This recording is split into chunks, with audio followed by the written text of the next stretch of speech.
Viewers, இன்றைக்கி chicken குழம்பு எப்படி செய்யலான்னு பார்க்கலாம். எங்கள் வீட்டு ஸ்டைலில் எப்படி செய்வோமோ அதை தான் நான் இப்போ செஞ்சு காமிக்க போகிறேன்.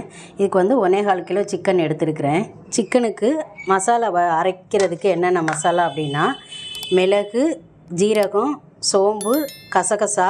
மிளகு 1.5 ஸ்பூன், ஜீரகம் 1.5 ஸ்பூன், சோம்பு 1 ஸ்பூன், கசகசா 1 ஸ்பூன், பூண்டு வந்து ஒரு 7 பல் எடுத்துருக்கிறேன். இஞ்சி வந்து இந்த அளவுக்கு, இந்த பீஸ் அளவுக்கு இஞ்சி.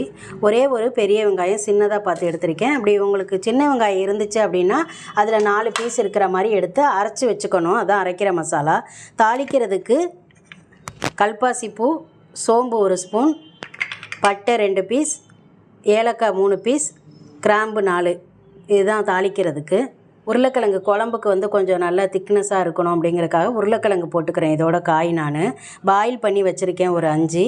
தாளிக்கிறதுக்கு 3 வெங்காயம், பெரிய வெங்காயம், 3 பச்சை மிளகா, கொத்தமல்லி இலை இந்த அளவுக்கு இருக்கட்டும்.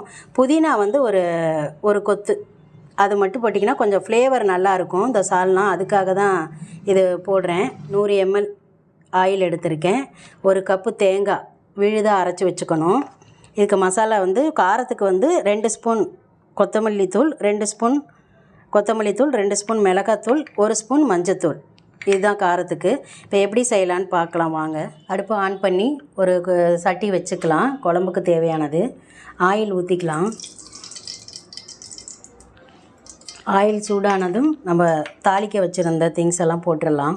பட்டை, கிராம்பு, ஏலக்காய், கல்பாசிப்பூ, சோம்பு, வெங்காயம் போட்டுட்டு நம்ம சிக்கனுக்கு தேவையான உப்பு போட்டுடலாம். நான் வந்து ஏற்கனவே சிக்கனை வந்து மஞ்சத்தூள், உப்பு, தயிர் எல்லாம் போட்டு நல்லா வாஷ் பண்ணி வச்சுருக்கேன். வெங்காயம் வதங்கட்டும். வதங்கினோன்னா தக்காளி போட்டுக்கலாம். வெங்காயம் வதங்கிடுச்சு. இப்போ தக்காளி போட்டுக்கலாம். தக்காளியோட நம்ம எடுத்து வச்சுருந்த பச்சை மிளகா, புதினா, கொத்தமல்லி எல்லாமே போட்டுடலாம். ஒரு நிமிஷம் நல்லா வதங்கட்டும். இப்போ அரைச்சி வச்ச மசாலாவை போட்டுடலாம். ஒரு நிமிஷம் வதங்கினோன்னா மிளகாத்தூள், மஞ்சத்தூள், கொத்தமல்லி தூள் எல்லாத்தையும் போட்டுடலாம்.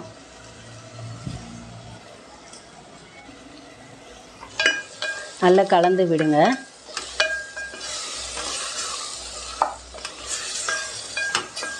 கலந்த பிறகு வாஷ் பண்ணி வச்சுருக்க சிக்கனை போட்டுடலாம். 1.25 கிலோ கேஜி சிக்கன்.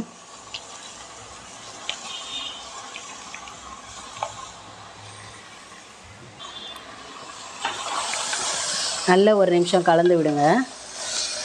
அதுக்கப்புறம் தண்ணி ஊற்றிக்கலாம். நல்லா கலந்து விட்டோன்னே இப்போ நம்ம தண்ணி குழம்புக்கு எவ்வளோ தேவையோ அந்த தண்ணி விட்டுக்கலாம்.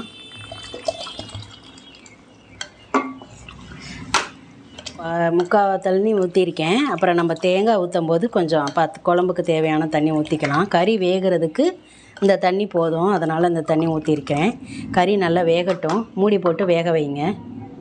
சிக்கன் சீக்கிரம் வெந்துடும், அதனால் ஒரு 10 நிமிஷம் மூடி போட்டு வேக வச்சிடலாம். குழம்பு ரெடி ஆயிடுச்சு. இந்த ஸ்டேஜில் ஆஃப் பண்ணிடுங்க. கறியும் நல்லா வெந்திருக்கு, உருளைக்கிழங்கும் நல்லா வெந்திருக்கு. ஏற்கனவே பாயில் பண்ணனால அதில் குழம்பு, உப்பு, உரப்பு எல்லாமே அதில் சார்ந்து இருக்கும், நல்லாயிருக்கும். ஆஃப் பண்ணிடலாம். குழம்பு ரெடி ஆயிடுச்சு. இதே மாதிரி இதே அளவுகளோடு நீங்களும் உங்கள் வீட்டில் செஞ்சு பாருங்கள். வீடியோ பிடிச்சிருந்தா லைக் பண்ணுங்கள், ஷேர் பண்ணுங்கள். தேங்க்யூ.